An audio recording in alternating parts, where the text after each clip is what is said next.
20 years of Socialist Party rule come to an end in Bolivia.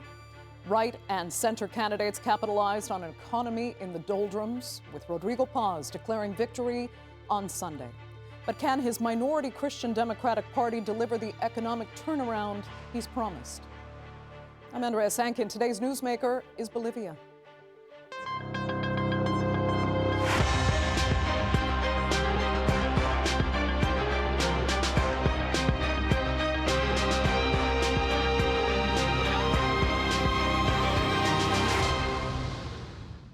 It's the only South American country with a majority indigenous population. But for decades, that majority felt economically marginalized and relegated to poverty by a ruling non-indigenous elite.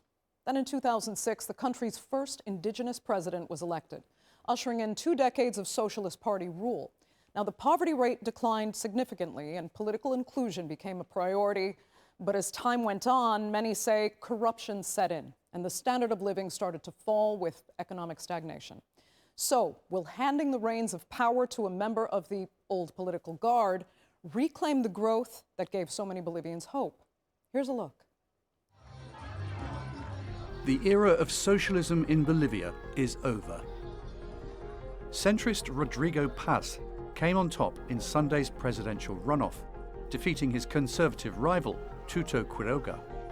The son of a former president, Jaime Paz Zamora, Paz ran on a moderate campaign, pledging to protect the poor while introducing free market reforms as the country grapples with its worst economic crisis in decades. We Bolivians know that ideology doesn't put food on the table. What puts food on the table is the right to work, strong institutions, legal security, respect for private property, and having certainty about your future. Yet it's a daunting task. Annual inflation is at 23%. Fuel shortages have created long queues at petrol stations, triggering public anger. And declining oil and gas production and revenue have led to severe dollar scarcity. Now, Bolivians are hoping that Paz will pull the country out of economic turmoil. Today, the will of a country, of a people who are tired of a government that was also socialist, has won. From now on, a new milestone in history is set. With hope, after 20 years under a mass regime, our country is born again, reborn for a good future, for a new change and a future for our children, for young people, and for those women who had lost hope.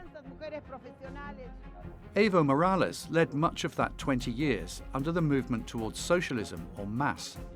He nationalized Bolivia's oil and gas industry and enacted welfare programs that lifted millions out of poverty. But his decision not to invest in the energy industry turned that economic boom into an escalating downturn. Accusations of authoritarianism, corruption, and fraud led to his fall in 2019. He was barred from running in this year's election and called on his supporters to boycott the polls. But the result was a clear rejection for Morales' socialism in Bolivia. The public spending we've had over the last 20 years, how the money has been misused because we haven't invested in anything productive, just spent it, maintained people, not made it productive, just given out bonuses for no reason. That has really sunk the country. Rodrigo Paz pledges capitalism for all to turn the country around. He wants to implement a fiscal program to reduce public spending while keeping social benefits for the public. Attracting foreign investment for the flow of US dollars into the economy is another goal. Paz could also bring Bolivia closer to the United States, which has had no formal relationship since Morales expelled the US ambassador and the Drug Enforcement Administration in 2008. We must open Bolivia to the world, resume a role, and for that, I also want to thank the Deputy Secretary of State, Mr. Lando, who, on behalf of President Trump's government, has called for us at that time, and we told the country engaging in dialogue for all support, help, or cooperation to be able to carry out a close relationship with one of the most important governments in the global arena. Paz will need to build alliances to implement his agenda, as his Christian Democratic Party does not hold a majority in the legislature. So, his victory marks a challenging new chapter for the country. And many wonder if it will indeed bring much-needed stability and prosperity to Bolivia. So is Rodrigo Paz the man to bring the political harmony and reform Bolivia needs? And how long are Bolivians willing to wait for that? Well, joining me now to debate that and more are from La Paz, Strategic Policy Advisor Gabriela Queseberg-Dávalos, from Cochabamba, Bolivia, technologist and filmmaker Violeta Ayala, and also from the Bolivian capital, diplomat and president of the Bolivian Diplomatic Association, Javier Vizcarra. Thank you all so much for being with me. Violeta, I'll start with you, because it's not just the win of the centrists and the right, it is the rather dramatic loss of the left over time. MAS has just 2 seats, and altogether left-wing parties only hold about 15% of the Congress now. So why did the indigenous majority kind of give up on the indigenous left-wing leadership? I don't think the indigenous majority gave up. I think that's a little bit of a fallacy, actually. I think that you have to look at Bolivia as a country with a very political majority. People in Bolivia, we are indeed very political. You don't have to forget that the voto nulo that was promoted by Evo Morales in the first round got more than 20%. And actually, there is a need for evolution in every single matter, and the need of evolution for the, like, I wouldn't even call it left, I would call it a much more progressive view of Bolivia. I think that there are a lot of policies that were very positive and a lot of policies that didn't work. So I wouldn't call it like, Bolivia is a very complicated, complex society. My grandfather in 1970s said that we are a divided and antagonic country. So we have very different views as Quechuas and Aymaras and Guaranis and all the nations of Bolivia. So I think, I don't think it is like as dramatic as it sounds. Really. Fair enough. I think that it's more complex than that.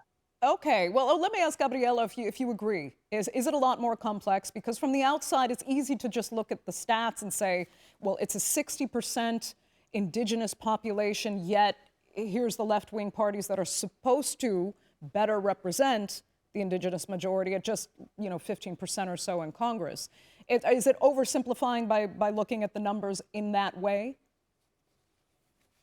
Well, I think, first of all, it's totally true what Violeta says. Bolivia is a very diverse and also dynamic country, and also identity fluctuates a lot, throughout the years.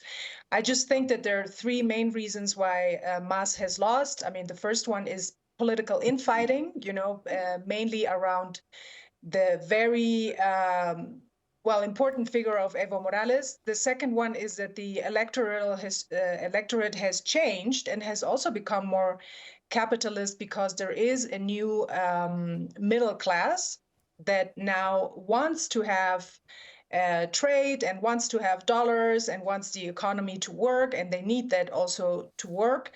And then, of course, Evo Morales' ego that has blinded him, and especially after a certain time, he insists on being the only one that can lead the country, and the electorate doesn't agree with that. Okay, so let me ask you quickly, Gabriela, how much do you think Rodrigo Paz, though, in contrast to Evo Morales, as people might see him then instead as a member of his own kind of political dynasty, since he is actually the 3rd member of his extended family to be president, is that another form of kind of extreme in order to counteract Evo Morales and the left? They've gone back to exactly what got Evo Morales elected? Well, I mean, the political pedigree certainly doesn't hurt, but I think it was more about being very close to the people and rather charismatic, especially in contrast to the runoff candidate, Jorge Tuto Quiroga, which at times came across very stiff. and not really connecting to the people and to their needs and to their reality, which for many people is still tough, especially right now during this crisis. And the same with his running mate, JP Velasco, his vice presidential candidate. They both came from the same social class. In contrast, the team of Rodrigo Paz and his vice presidential candidate, we call him Capitan Lara, he is a former police captain, they connected much better to the needs and to the reality of people. I think that was key. Okay. Javier, as someone who supported Quiroga, I'll let you comment on the analyses you heard there. Yeah, sure. Well, actually, it's not only about the victory of the center of the on the right.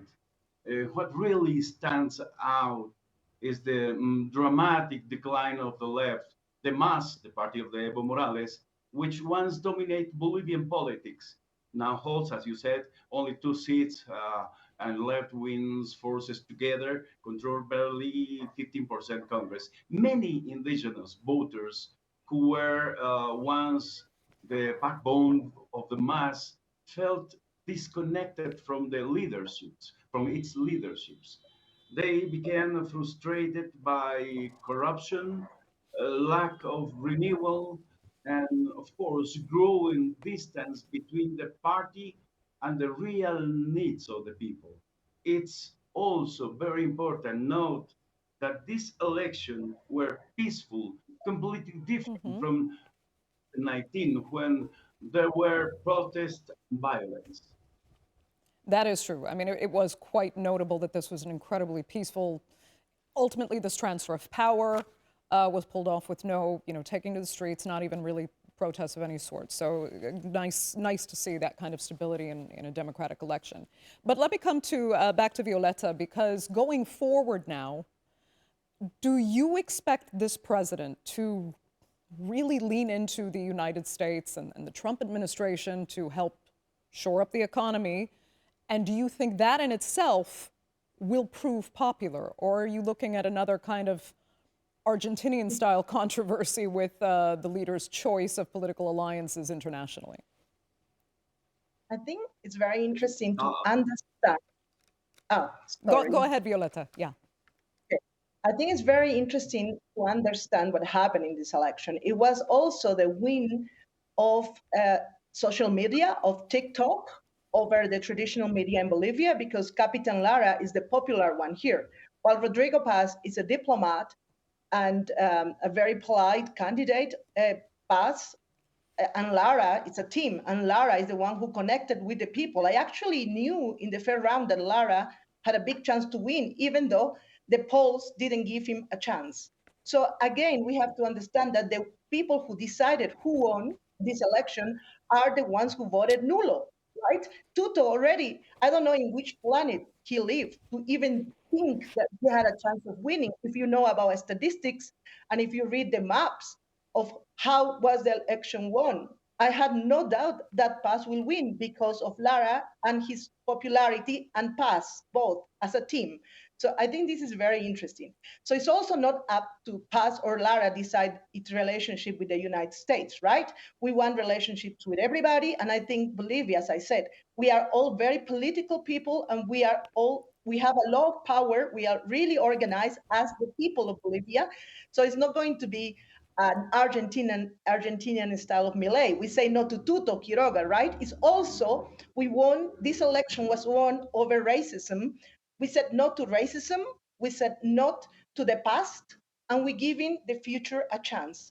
I think it'll be very interesting, the contrast between Lara and Rodrigo Paz, and how they keep this union together will be a lot of debate. Also, think about, we have a very diverse parliament. The parliament is not like just one class of people. We have a very diverse parliament, and we have more women than men in parliament this time. So I think that how the United States and Bolivia relationship will go, it's not just up to Rodrigo Paz or that. It's all also about us and what will. And we, as Gabriela said, we want to open up, right? We want to open up, and we want relationships with every single country. Okay. Javier, very quickly, I saw you had a comment. Yes, regarding relation with the United States, well, the U.S. government through the State Department issue a very clear statement. Let me check. The United States is willing to collaborate with Bolivia on shared priorities such as ending illegal immigration, improving market access for bilateral investment, and combating transnational criminal organization. The statement said. With this, I believe that diplomatic relation between the two countries will will soon improve. Okay. The recent expression of the president is clear. I mean, the Trump. Okay. Well, let me ask Gabriela, because, they've already really agreed on this $1.5 billion economic cooperation deal, Bolivia and the United States, to ensure fuel supplies. But do you fear, Gabriela, that will, again, I don't know, how do you think the Bolivian population will respond to a government that forms stronger ties with the Trump administration, given that it can be a controversial administration in Latin America? Well, I believe it or not, I mean, there are a lot of fans of Trump in Bolivia. Also, a lot of fans of someone like Milei, who's doing radical changes. And I think you can see that in the voting map yesterday. It was pretty much split even between east and west of the country. So I don't think that would be that much of a problem. However, I mean, the new president is being pragmatic. Bolivia has basically cut ties with most of the world and needs to have friends again, especially in the region, more than with the United States, probably. And Bolivians are pragmatic about that as well. We are a landlocked country. We need to have relationships with those around us and beyond, and we need the relationship with the US. There is, of course, traditionally in Latin America also an anti-US sentiment. We will see how that plays out. But Rodrigo is being very, like Violeta said, very diplomatic about most of the things, and he is trying to balance it out. Okay. It's probably Lara, that he is the polarizing figure. If he would have a very strong stance on this, that could maybe take people in another direction. Do you think, let me ask Javier this, do you think there's a risk that the president and vice president could diverge somehow in their approach? Could that cause problems? Because you do have one that's slightly more firebrand versus one that is more diplomatic, and being President Rodrigo Paz. Yes, well, it's a great challenge because the pragmatism is really the line that they're going to follow. 20 years ago, the left came to power because Bolivia was marked by inequality, poverty, and exclusion. Those problems have improved in some areas, but they still exist.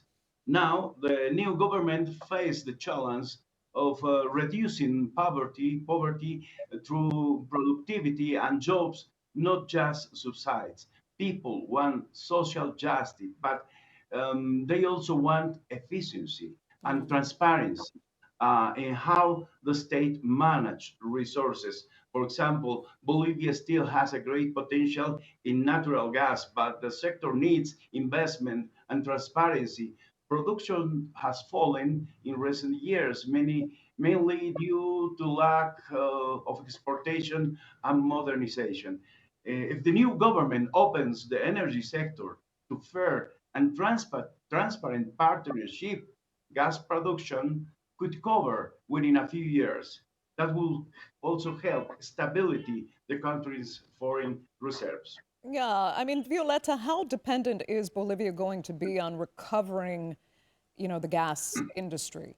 It lacked investment now over the decades, and many are arguing now that if it doesn't shore up, if it doesn't bring the revenue back, that Bolivia could become very vulnerable to even criminality and some of the destabilization that we've seen organized crime cause among neighbors in Latin America.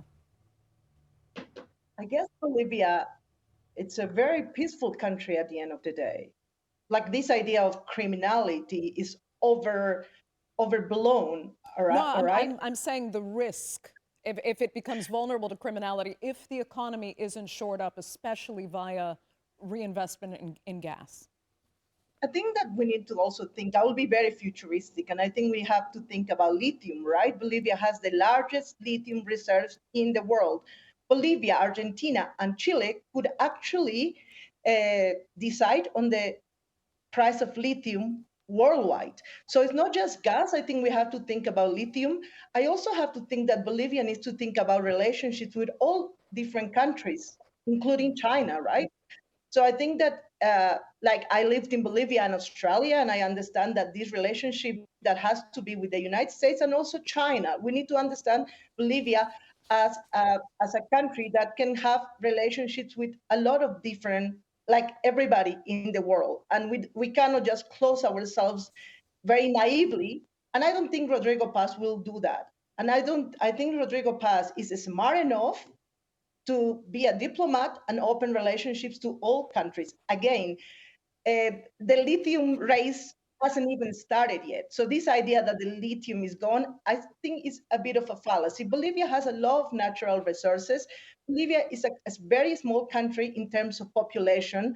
Come on, we are neighbor in Beijing. We are a district in India. Come on, like we need to talk to each other.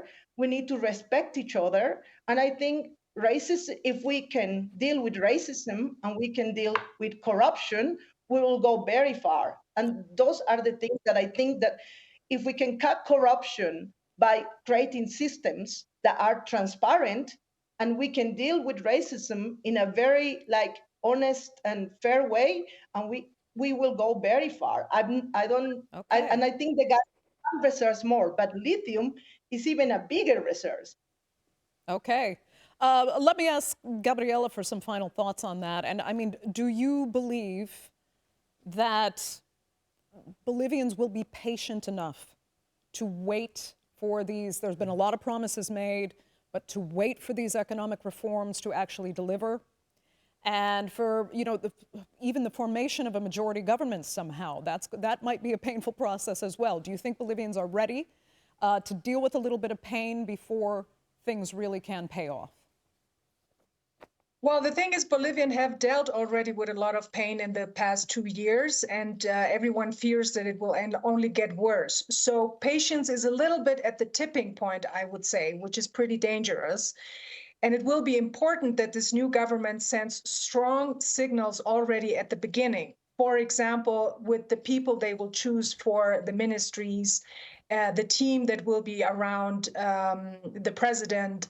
Will it have regional balance? Will it have gender balance? Will it be experts, or will it be just people that are close friends, which is a very typical thing all over Latin America, the nepotism part. So people are paying attention to that. And then, of course, there's this very steep promise that these candidates made, which was that already on 8 November, things would pretty much normalize in terms of fuel, diesel and gas. So people are really looking at that. I hope that there is at least patience for the first 100 days. But that will only work if this government, as I said, sends these strong signals from the beginning, works with Congress. There is no party that has, a total majority. They have to form coalitions. That is also new. We haven't had much of that in the past 20 years. And it will be key for these parties to work together. They have said they would do it. They have promised that. And Bolivians are looking closely at what will happen there. Okay, Javier, I can give you 90 seconds for your final thoughts there. Okay, the situation is delicate, but not as delicate as is often mentioned. Bolivia are full of hope, but expectations are high. The country is tired of promise that never materialize. If the new president can show smooth but concrete results in the first month of stability, fuel supply, stronger currency, people will give to Rodrigo time. But if frustration returns, the same wave that brought him to power could turn against him very quickly. So, Violeta, he is going to have to deliver in a relatively short amount of time, do you think? I think so. Yeah. Because if the measures would be sooner, probably the government will be great for Rodrigo. Okay, Violeta, quick 30 seconds. I also have a lot of hope, and I think I'm very hopeful for what's going to happen next. I think that we are a country that in our diversity, we're really peaceful and hardworking, and what Bolivia has is us, the people, and we are strong, we are resilient, and we are fighters, and we'll keep our government in tow, like we have done it always. Okay, that will have to be the final word for this edition of the Newsmakers. I'd like to thank all three of my panelists sincerely so much for being with us, and our viewers, of course, for joining us as well. Remember, you can follow us on social media, and do be sure to subscribe to our YouTube channel. I'm Andrea Sankey. We'll see you next time.